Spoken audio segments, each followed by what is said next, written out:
Positibong araw sa mga pumapag-ibig, may LQ, pinaasa, naka-move on pero yung iba pa rin ay self-partnered at patuloy pa rin sa pagiging self-partnered. Ako po muli si Red, magandang araw sa lahat.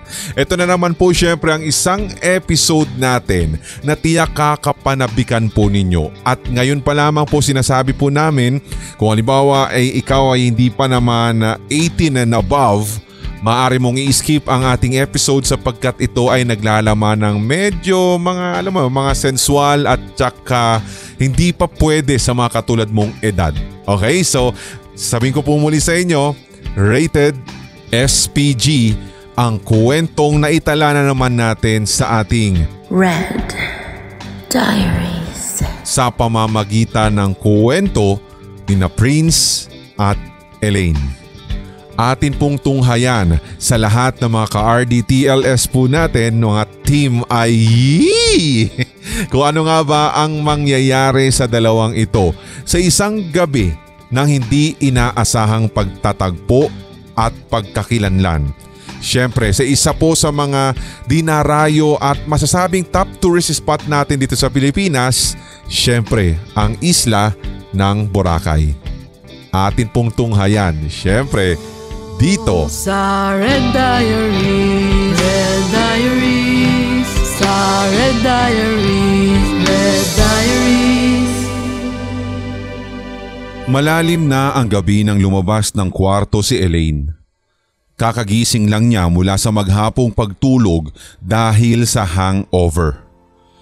Masakit-sakit pa nga ng bahagya ang ulo niya pero mabuti na lang ay may dala siyang cup noodles at isang tableta ng gamot. Nagpunta siya sa dalampasigan para magmuni-muni. Umupo siya sa buhanginan at hinayaan lang ang alon ng dagat na abutin ang kanyang mga paa. Sa lamig ng hangin ay napahiga siya sa lupa. Dinama ni Elaine ang nakaka-relax na ambience ng Boracay. Marami pang tao sa kung saan pero tahimik naman sa kanyang kinalalagyan. Maya-maya lang, napadilat siya nang biglang may marinig siyang boses ng lalaki at ito ay nasa kanyang gilid. Tanong nito, "Miss, ayos ka lang?" Agad siyang napalingon at nakita ang lalaking nakatopless at boxer short. May hawak pa itong 2 beer in can. Bakas din sa mukha ng lalaki na nag-aalala ito sa kanya. Agad na napabangon si Elaine sabay sagot ng, yeah, I'm okay." "And why?" Akala ko lang kasi may nangyari sa'yo eh. Natanaw kasi kita." "Thank you for checking me. Pero huwag ka mag-alala. I'm okay." Nakangiti namang sabi ni Elaine.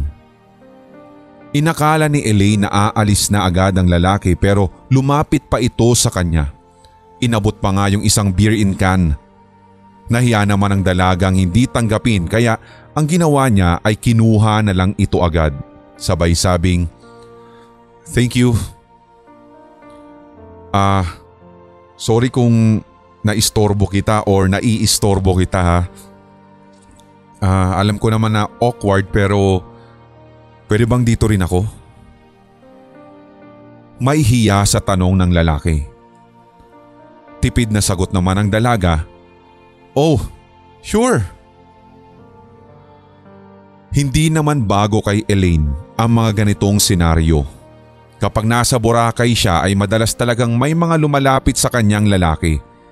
Kung sino-sinong stranger lang na magyayaya ng date o kung ano. And mas worst, niyayaya siyang makipag one night stand. Sino ba naman kasi ang hindi mahuhumaling kay Elaine? Napakaganda ng hubog ng katawan at required kasi iyon sa trabaho niya bilang modelo ng isang magazine. Maputi at talagang napakakinis niya. Ito ang dahilan kung bakit maraming kalalakihan ang nagpapantasya sa kanya, bagay na kinasanayan na lang ng dalaga. "Ang bait mo naman, payag kang samahan kita." Mahinang sabi ng lalaki na halatang nahihiya sa ganda ni Elaine. Ngumiti lamang ang dalaga at, "Pasensya na kung naistorbo ko yung me time mo. Nauupi kasi ako dun sa mga kasama ko eh." At inunat na ng binata ang binti sa buhanginan. "Nauupi? Bakit naman?" Tanong ni Elaine at sa madilim na tanawin ng dagat pa rin nakatingin. "Pinabantay lang kasi ako ng tita ko sa anak niyang rich kid dito. Kailangan niya kasi ng alalay. Yung may mauutusan kapag may bibilin sila o kung basta trip lang nila. Kaya ayun, hindi naman din ako pwede makihalubilo sa kanila eh." Napasalubong pa ang kilay ni Elaine matapos madinig iyon. May kung anong inis ang nabuo sa utak niya para sa pinsan ng binata. "Really? Ano siya? Bata para may alalay?" Ngumiti lamang ang lalaki. "Sa kanila kasi ako nakatira. Tsaka nanay niyang nagpapaaral sa akin. Sa awa naman ng Diyos, sa pamamagitan ng pagiging utusan, makakagraduate na rin ako next pasukan." Kahit hindi kilala ni Elaine ang binata, nakaramdam siya dito ng awa at may halong inis. Nakita niya agad na ang lalaking ito ay may pagsisikap sa buhay. Bigla siyang napahanga sa binata. Sa panahon kasi ngayon, bibihira na lang ang mga lalaking handang gawin ng lahat maabot lamang ang pangarap. Yun ang bagay na nakaka-turn on para kay Elaine. Karamihan kasi sa mga umaaligid sa kanyang mga lalaki mga mayayaman pero tamad sa buhay dahil may pera naman. Tanging tugon tuloy ng dalaga, I see. To be fair, bihira na nga lang yung tulad mo. Kaya keep it up." Ikaw, bakit mag-isa ka lang? Tsaka nasaan yung mga kasama mo?" Pang-uusisa ng lalaki. Umiling si Elaine at sandaling binigyan ng ngiti ang binata. "I'm alone. Gusto kong mag-isa." Napansin ni Elaine na parang nag-iba ang reaksyon ng mukha ng lalaki. Kung kaya't, okay. Sorry, alis na ako Thank you nga pala sa time. Ayokong magsama ng mga kaibigan kapag nagpupunta ako rito." Ganun ba? Tanging tugon ng binata. "Okay lang na nandito ka.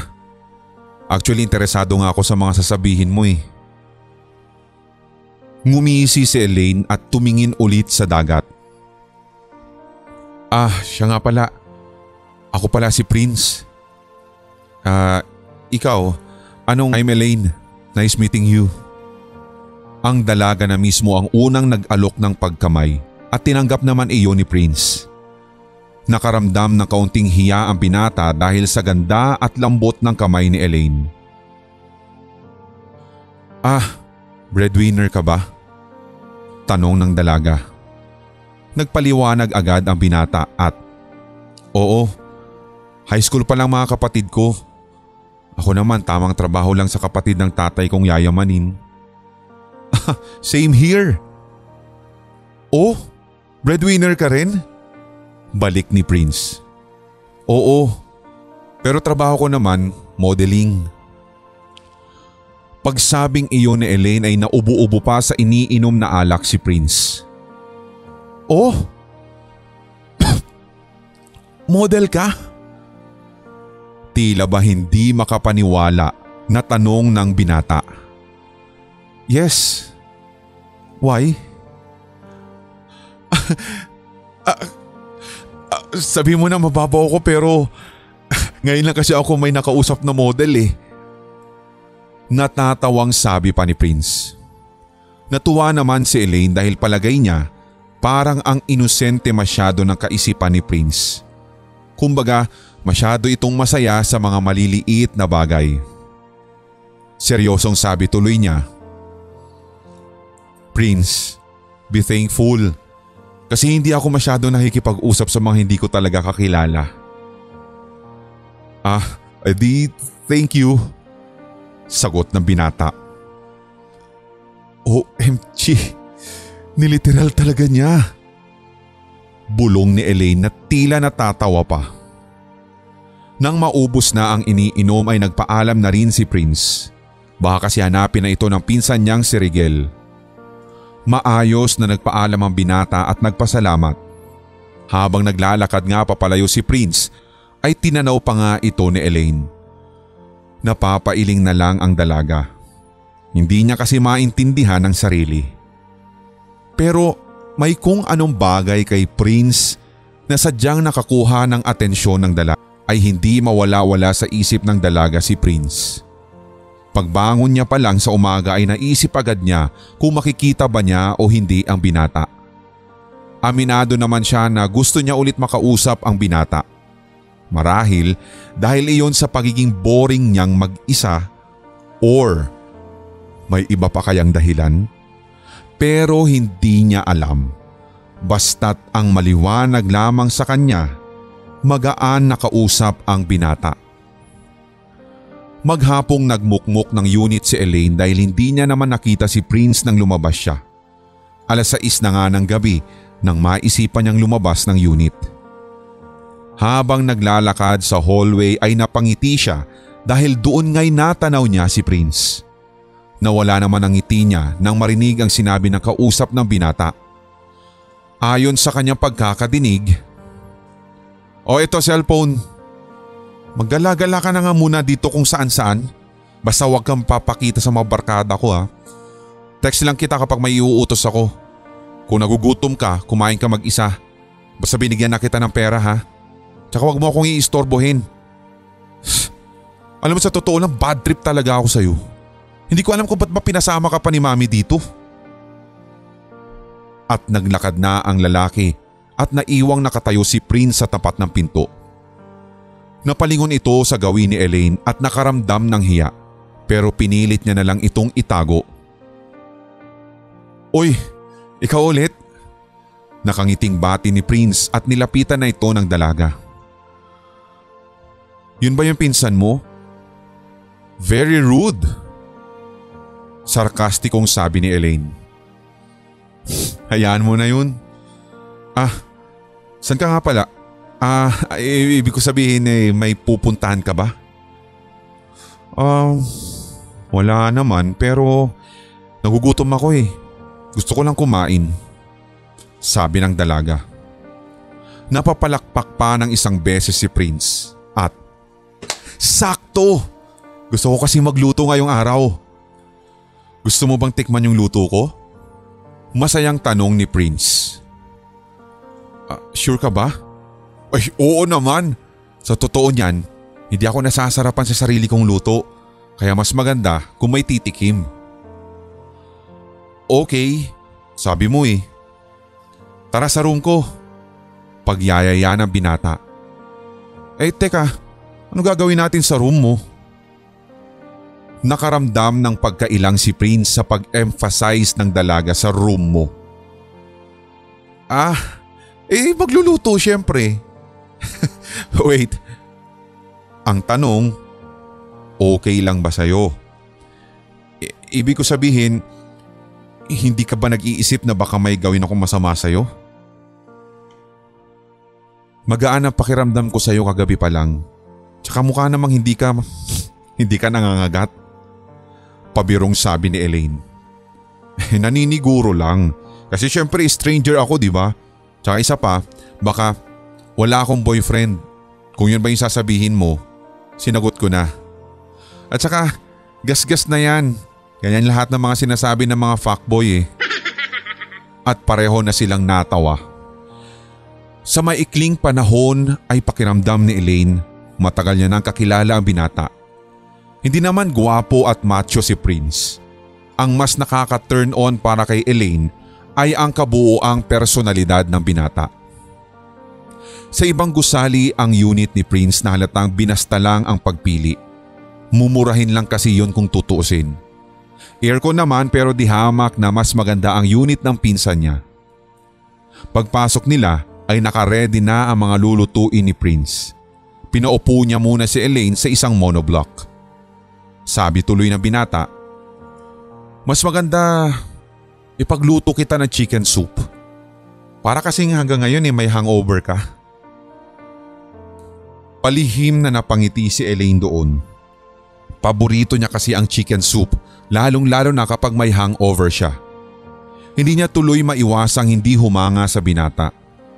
Naisip lang niya, ang swerte siguro ng pamilya ng binata. Maabilidad kasi yung lalaki. 7:00 na ng gabi nang matapos nang magluto si Prince. Naihanda na rin niya sa lamesa ang kakainin nila. Sinamahan pa ni Prince ng beer in can na sobrang lamig. At, "Let's go!" sabik na wika ng binata. Wait. I want to ask you the same thing. Ikaw ba? Hindi mo naiisip na baka may masama akong gawin sa'yo? Tanong ni Elaine sabay higop sa sabaw. Natawa tuloy si Prince. Sa ganda mong yan may magagawa ka kayang masama? Huwag kang pakasiguro. Sa panahon ngayon, maraming magandang manluloko. Hindi ba nakarating sa inyo ang memo? Hindi mo alam? Tugon ni Elaine na parang sarkastiko. Alam ko, pero pakiramdam ko naman kasi sa'yo, ang layo mo sa ganong persona. For sure hindi ka naman ganon. At nagngitian lamang ang dalawa. Nagsimula na silang magkwentuhan ng kung ano-ano. Madaldal si Prince kaya napakarami na agad na nalaman ni Elaine tungkol sa kanya. Kung mag-uusap nga sila ay para bang matagal na silang magkakilala. Ganoon ang pakiramdam nila sa isa't isa. As in, nagkapalagayang loob sa ganong kaikling panahon. Hanggang sa wala na nga silang iniinom na mga sandaling yun. Hindi naman sila parehong nalasing pero kung ano-ano na lang ang pinagtatawanan nilang dalawa. Napansin na lang ni Elaine na tumatawag ang pinsan ni Prince pero dinampot yun ng dalaga at pinatay ang cellphone. Ang sabi ni Elaine, "Storbo naman yung pinsan mo." Baka hinahanap na ako nun. Pabayaan mo muna siya just this night. Pwede bang tayo muna? I want to know you more. At tumango na lang si Prince. Kung saan-saan na napunta ang pag-uusap nilang dalawa. Hanggang sa nalaman na lamang ni Elaine na never pa palang nagkakaroon ng girlfriend si Prince dahil sobrang baba ng kumpiyansa nito sa sarili.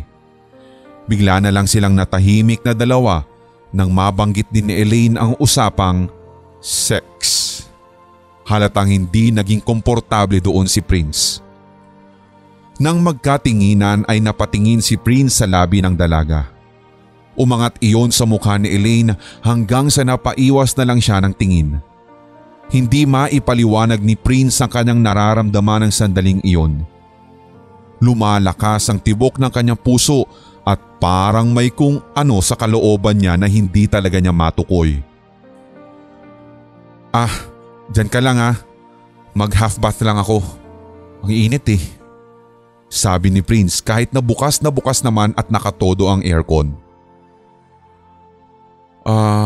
Okay. Pagtatakang tugon naman ni Elaine. Habang naliligo ay hindi pa rin mawala-wala ang kaba niya. Pilit niyang inaalis sa isip ang pagkaakit sa kagandahan ng dalaga. Sandali lang naligo ang binata at paglabas niya ng banyo, nakapagsuot na rin siya ng damit nang abutan niya si Elaine na ngayon ay nakahiga na sa kama. Nakatingin lang siya sa kisame. Inaantok ka na ba? Tanong ni Prince. I want to do something dirty tonight. Lumingon sa kanya si Elaine nang may mapungay na mga mata. Maya-maya lang ay biglang bumangon si Elaine at hinila siya sa kama. Naiilang tuloy ang lalaki at sabi, Hoy, anyari sa'yo? At nginitian lang siya ng dalaga at, Are you familiar with one night stand? At lalong lumakas ang tibok ng puso ni Prince sa sinabing iyon ni Elaine. Nanginginig tuloy yung kamay niya. Ha? Let's do this. Teka lang Elaine. Teka. Mali to. Wala namang tayo. Bakit natin to gagawin? Exactly. Walang tayo. Gagawin lang natin to for fun. I just want to make some fun with you. Huwag kang mag-alala. Tuturuan kita. Nakangiti pa ring sabi ni Elaine. Hindi makapaniwala si Prince na ang isang napakagandang modelo ay nasa kama niya ngayon at nagyayayapang magpunta sa langit. Katwiran naman ni Prince. Pero ayokong manamantala. Baka isipin mo masama ako. Sa kalooban naman ni Elaine ay mas lalo siyang natuwa sa binata. Napaka-inosente talaga ng kaisipan ni Prince. Bagay na mas nakakuha ng atensyon nito. Bumangon si Elaine at lumapit kay Prince. Marahan niyang hinawakan ang pisngi ng binata at I don't know. Pero isang araw pa lang, parang gusto na kita. Ano bang meron sa'yo, Prince? Seryosong sabi ni Elaine. Ay nako, huwag kang ganyan Elaine. Lasing ka lang. Nakainom, believe me. Gusto na kita. Elaine, wala pa tayong isang buwan magkakilala. Pero imposibleng gusto mo na ako. I know. Gusto mo rin ako. Hindi ako manhid, Prince. Hindi na tuloy nakapagsalita pa si Prince sa sinabing iyon ni Elaine at dahil aminin man niya o hindi, totoong gusto niya yung dalaga. Hindi lang dahil sa maganda at may hubog ang katawan nito, kundi dahil sa tuwing kasama niya ito, napakagaan at napakasaya rin ang puso niya. Hindi niya alam ang eksaktong paliwanag pero ganun na ganun yung nararamdaman niya. Namalaya na lamang ni Prince na unti-unti nang nagdidikit ang mga mukha nila. Hinawakan na ni Elaine ang pisngi niya at madiing idinikit sa labi. Sa mga unang halik ay hindi makapalag ang lalaki at sa totoo lang, hindi talaga siya marunong. Kaya nagpaubaya siya. Pero nang mapahiga na silang dalawa sa kama, dito na sinubukang gumanti ni Prince. Pareho pa nga silang natatawa kasi halatang walang alam sa ganong bagay ang binata. Ang sabi tuloy ni Elaine, isipin mo na lang na boring tayo kaya natin ito ginagawa, okay? At tumango na lang si Prince. Dahan-dahang nagsialisan ang mga suot nila sa katawan mula sa pang-itaas, pang-ibaba at pang-loob. Bumungad na ang isa sa pinaka-iniingatan ng babae at halos magwala na ang puso ni Prince sa sobrang lakas ng tibok. Nanginginig pa nga siya at hindi talaga alam ang gagawin. Ano nang gagawin ko? Nauutal niyang tanong. Di pumasok ka sa mundo ko. Nakangiting sabi ni Elaine at may pakagat-kagat pa sa labi. Sinunod ng binata ang request ng dalaga. Nagtuloy-tuloy ang pagpapaligaya nila sa isa't isa. Kung saan-saan na nakarating ang dila ng binata at bagay na mas nagpapabaliw kay Elaine. Binalot ng awit na walang nota ang buong kwarto at nagkiskisa ng mga balat ng dalawa at nagkapalitan pa ng mga laway. Sa huli ay minabuti ni Elaine na siya ang magmaneho ng buong eksena at nasa kanya ang kapangyarihan dahil siya ang nasa ibabaw. Bawat paggalaw ng bewang ay siyang pagsilip ni Prince sa kaharian ng langit. Habang nangangabayo ay siyang hawak ng binata ang dalawang bundok ng paraiso. Labis-labis na nagustuhan ni Elaine ang ginagawa ni Prince at hindi na makapag-isip ng maayos ang dalaga dahil sa sobrang ligayang nararamdaman. Sa pagbilis ng bawat paggalaw ay siyang paglakas ng kanta nilang dalawa at mabilis nilang pinaglayo ang mga sarili ng maramdamang paparating na ang katas ng prinsipe. Habol ang kanilang hininga at kapwa napapangiti. Matapos noon, natatawang tanong ng dalaga, How's your first time? Nakangiting sagot naman ng lalaki. Ang saya. Ang sarap. Pagkatapos na makamundong ginawa nila ay mas lalong lumalim ang kanilang pagsasama. Parang mas naobliga pa nga silang dalawa na dapat ay makita nila ang isa't isa palagi.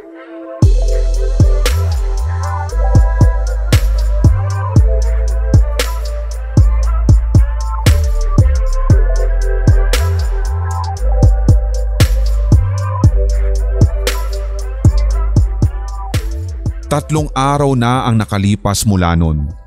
Sa 3 araw na iyon ay nasundan ng pagpapalitan nila ng init. Sa 3 araw ay mas naging mapusok, mas naging marahas at kung minsan ay ginagawa nila iyon sa gilid na nga ng puno na bahagyang madilim lang. Nagawa na rin nila ito sa dagat. Pero kahit na ganoon ay nagkasundo silang dalawa na hanggang doon lang yun. Kumbaga, bawal ang mag-expect ng higit pa doon. Kaya tuloy ang naging dating ng setup nila ay FUBU o fuck body lamang. Pero hindi ganoon ang nararamdaman ni Prince. Una pa lang ay alam niya sa sarili niyang may pagtingin siya sa babae at ang problema niya lang ay nauna na ang kasunduan nilang dalawa. 1 araw na lang ang natitira sa pag-stay ni Prince sa Boracay. Kinabukasan ay uuwi na siya. Gusto niya sanang hingi ng numero ni Elaine pero hindi pwede. Kasama kasi iyon sa kanilang kasunduan. Sa oras na mag-iba na sila ng landas, kailangan na rin nilang kalimutan ang isa't isa. Ang isipin na ang lahat ng nangyari ay para lamang sa panandaliang kasiyahan. Nagpunta na lang si Prince sa unit ng dalaga dahil ipapaalam niya na sana ang nalalapit niyang pag-alis. Kaso pagdating niya roon ay wala ng tao. Agad siyang nagpunta sa reception. Pinagtanong niya roon at nalaman niya nga na umalis na pala si Elaine. Sinabi ng receptionist na naroroon na nagkaroon daw yata ng emergency. Nakaramdam tuloy ng lungkot si Prince. Isang malaking sayang na hindi niya inabutan ang dalaga. Pero mas nag-alala at napaisip siya sa nalaman niyang emergency. Samantala, nang makalapag si Elaine sa Maynila ay agad na siyang dumiretso sa ospital. Itinakbo kasi sa ospital ang kanyang paboritong lola. Nakahinga naman siya ng maluwag nang malamang stable na rin ang lagay ng lola niya at naabutan niya rin doon ang kapatid at nanay niya. Nang wala nang naging problema ay minabuti ng nanay niya na magpahinga na muna. Makalipas lang ang 1 linggo, nakalabas na rin ang lola niya. Kailangan na rin niyang magbalik ng trabaho. Malaking pera ang nawala sa kanila kaya kailangan niyang kumayod at bumawi. Nang nasa taxi na siya papuntang trabaho ay biglang sumagi sa isipan niya si Prince. Napakagat siya sa labi nang mapagtanto na hindi man lang siya nakapagpaalam ng maayos ni hindi nga rin niya natanong ang buong pangalan. Sa kalooban ng dalaga, nanghihinayang din siya. Inaamin niya na nalungkot din siya sa idea na baka hindi na nga sila magkita pang muli. Napakalalim tuloy ng buntong hininga niya matapos nun. Kinuha niya ang cellphone sa bag para ma-check ang social media account niya. Pagtingin niya sa message request ay may isang pangalan na pamilyar ang first name. Prince James M. Mariano. Kinabahan agad si Elaine. Pagpindot niya sa profile, nakakumpirma niya na iyon nga yung lalaking nakilala niya sa Bora. Kaya, oh my God! Bulong niya. May isang mensahe pa nga na naroroon kaya binasa niya agad. Ang sabi, "Hello, ako to si Prince. Nag-decide ako na kunin yung pangalan mo sa reception kasi umalis ka nang walang paalam. Nalaman ko na may emergency kaya ayos lang. Kaya ang ginawa ko, hinanap kita dito sa Facebook at salamat nakita kita. Gusto ko lang sabihin sa'yo na nakauwi na rin ako dito sa Maynila. Taga Maynila ka lang din pala. Baka pwede tayong magkita. Nga pala, Yung kasunduan natin sa Boracay, tapos na yun. Gusto kong kilalanin ka pa sa maayos na paraan. Sa madaling sabi, gusto ko sanang manligaw. Siya nga pala, nandito ako sa tapat ng workplace mo. Hinihintay kita. Nanlalaki ang mga mata ni Elaine nang mabasa ang mensahe na iyon at hindi nga niya akalain na masusundan siya ng binata. Magkahalong kaba at tuwa ang naramdaman niya. Kaba kasi hindi niya alam kung papaano niya haharapin ang lalaki sa lahat na nangyari sa kanila sa Boracay. And at the same time, tuwa dahil aminin man niya o hindi, gusto rin naman talaga niya si Prince.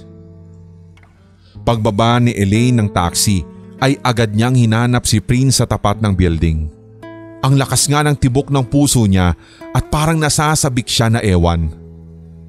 Hanggang sa may nadinig siyang tinig mula sa likuran at ang sabi, "Sa wakas, natagpuan na kita." Pagharap niya ay bumungad si Prince. Maayos ang forma nito at mukhang pinaghandaan talaga ang kanilang muling pagkikita. "Baliw ka! Ano ginagawa mo rito?" Gusto kitang makita." "May kasunduan tayo, remember?" At parang patingin-tingin pa nga sa paligid si Elaine. "Sirain na natin yun. Yung kasunduan na yun hanggang dun lang sa Boracay at hindi na effective dito sa Maynila. Kasi alam mo Elaine, gusto kita. Noong mga araw na nawala ka, nababaliw ako. Hindi mo lang..." "Sos, baka nababaliw ka lang kasi nakatikim ka ng perlas." At natawa si Prince. "Kung iniisip mong katawan lang yung habol ko sa'yo, try mo ako. Papatunayan ko sa'yo na talagang sincere ako. Sincere ako sa'yo." At napatitig si Elaine sa binata. "Natalo ako kasi nahulog ako sa'yo. Pero kung hindi tayo pareho ng nararamdaman, ayos lang naman sa akin. Kaya ko namang paghirapan yung feelings mo . Basta payagan mo lang ako manligaw, please. Please." At napabuntong hininga si Elaine sabay sabing, "To be honest, I like you. Pero di ba masyadong mabilis? Kaya nga dadaanin natin sa tamang proseso, di ba? Kung di mo ako magustuhan, di busted. Ganun lang yun." "Wow ha? Mukhang may kumpiyansa ka na sa mga ganyang bagay." Natatawang sabi ni Elaine. Kanino ko ba natutunan yun kundi sa'yo, di ba? At hinimas pa ni Prince ang ulo niya. Namula naman si Elaine dahil meron siyang naalala sa ganun. "Paano mo nga pala nalaman ang workplace ko? Stalker ka?" "Nakalagay sa Facebook profile mo, no? Madali naman sigurong mahanap, tsaka marunong naman akong gumamit ng Google Map, no?" Pambihirang patis, oo. Tanging sabi ni Elaine habang pailing-iling. "Sige na, pumasok ka na. Mamaya susunduin kita, sabi ni Prince. Seryoso ka?" Pag-uulit ng dalaga. Bigla siyang niyakap ni Prince. Nabigla naman si Elaine sa ginawa niya.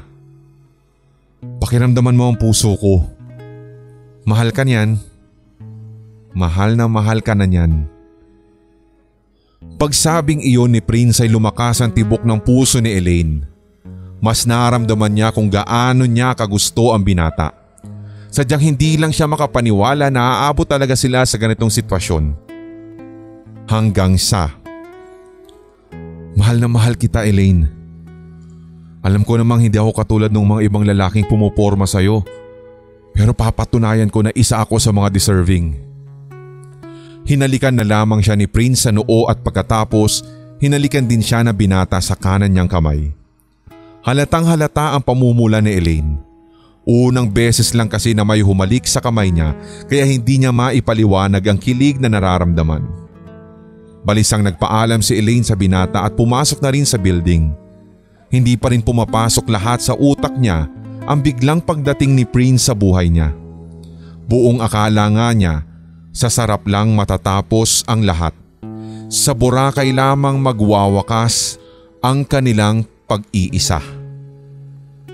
Yung hinahangad niya noon na sana ay magkaroon sila ng romantic relationship na para bang unti-unti nang natutupad. Bakit naman hindi? Matino at maabilidad na lalaki si Prince at natural lang na magkaroon din siya ng pagtingin sa lalaki. Masayang sinimulan ni Elaine ang pagtatrabaho at ang ganda nga ng aura niya at napapansin yun ng mga kapwa niya modelo. Masaya siya dahil alam niya meron ng taong maghihintay palagi sa kanya. Hinayaan niyang gawin ni Prince ang gusto niya. Bibigyan niya ito ng chance para makilala ng husto ang sinasabing pagmamahal ng lalaki sa kanya. Ang dapat na lang niyang isipin ngayon ay kung paano niya ipakikilala sa mga magulang niya ang lalaki. Pero madali na yon. Ang mahalaga kasi ngayon, yung taong gusto niya ay handa rin siyang mahalin. Hanggang sa, Elaine, bungol ka ba? Tawag ka na ni ma'am. At kinalabit siya ng kasama niya nang mapansing para siyang tangang nakatila at nakangiti. Ay sorry, papunta na. Natatawa na lang siya sa sarili matapos sulyapan ang private message ni Prince na I love you. I love you only in my mind, but I know that there will come a time you feel this feeling I have inside. I'm always romantic is what they say. Tiyak na naman ay may napaihina naman dyan sa kanyang kinauupo. Habang syempre napapakinggan ang kinahantungan po ng love story ni na Elaine at ni Prince sa isang gabi nga naman ng hindi naman inaasahang pagtatagpo. Ganyan po talaga yung sinasabi nga natin, yung pag-ibig na bigla po o kusang dumarating. Ito yung mga sinasabi natin na minsan may mga tao talaga na bigla-bigla na lamang po nating namimit dahil tuturuan tayo kung paano magmahal, tuturuan tayo sa iba pang mga bagay na hindi natin alam. At hindi ko na masyadong i-elaborate yun guys dahil naroroon na sa kwento natin kanina, pero yung iba talaga, aminin man natin sa hindi, talagang hindi naman nagtatagal sapagkat iniiwanan lamang po tayo ng leksyon. Diba? Sabi nga nila guys, itong mga kusang dumarating na ito, paminsan hindi mo kasi namamalayan na ito na pala yung tamang panahon na hinihintay mo para dito sa pag-ibig na kung tawagin. Diba? Hindi po talaga nag-workout sa lahat guys. Ito masasabi ko bilang encouragement na rin at saka hindi naman din sa parang wag na lang nating inega vibes. Kumbaga yung mga ibang mga hindi pa naman nakakatagpo talaga ng kanilang someone special ngayon. Kasi sabi nga natin, totoo na ang pag-ibig na kusang dumarating ay in a perfect time talaga. As in nasa tamang panahon yan. Di ba hindi mo nga namamalaya na ito na pala yun. Hindi mo namamalaya na ito na pala yung matagal mo nang hinihiling, matagal mo nang ipinapanalangin na sana ay dumating, tapos yun nga, minsan mapaglaro talaga ang tadhana kung kailan hindi mo kailangan saka dumarating. Diba? Kaya sabi nga natin kapag halimbawa may mga ganitong klaseng mga klase ng pag-iibigan na dumating sa buhay mo, make sure na dapat wag mo nang palagpasin sapagkat maaaring ito na yung huli or hindi ka na makakatagpo ng ibang katulad nito.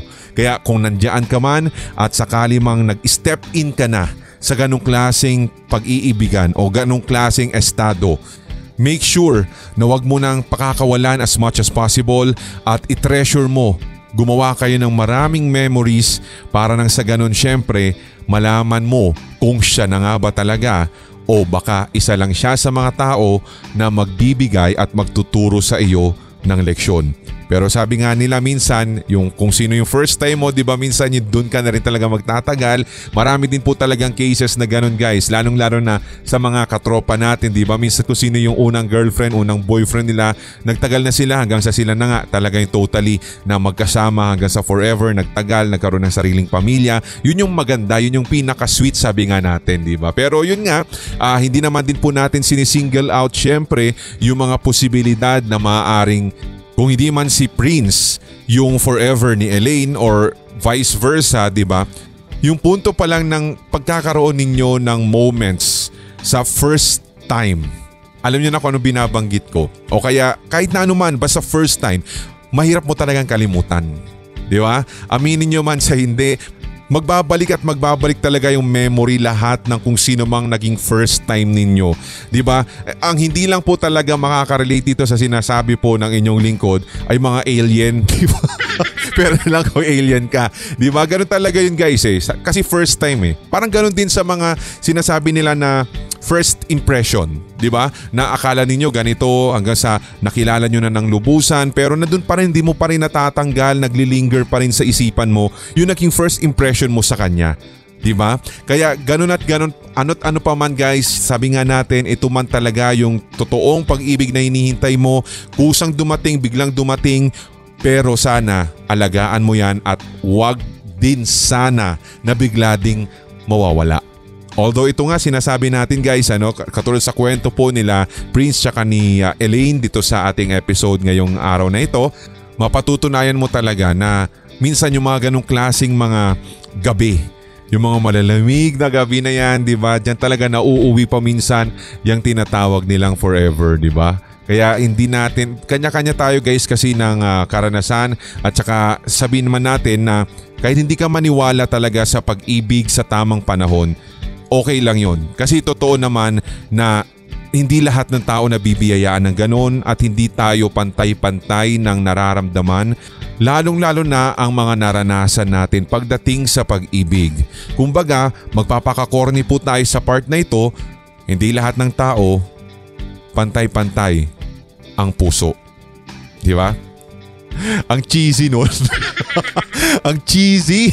Maraming salamat na naman syempre sa lahat po ng mga tumutok na naman dito po sa ating RDTLS episode 4 today. Sana po yung naghatid po ng konting kilig at konting pagkaihi sa inyo dyan, lalong-lalo na sa mga hindi pa nakakaranas o kaya hindi pa dinadatnan ng tunay na pag-ibig. Diba? Sabi nga natin guys, okay lang yan.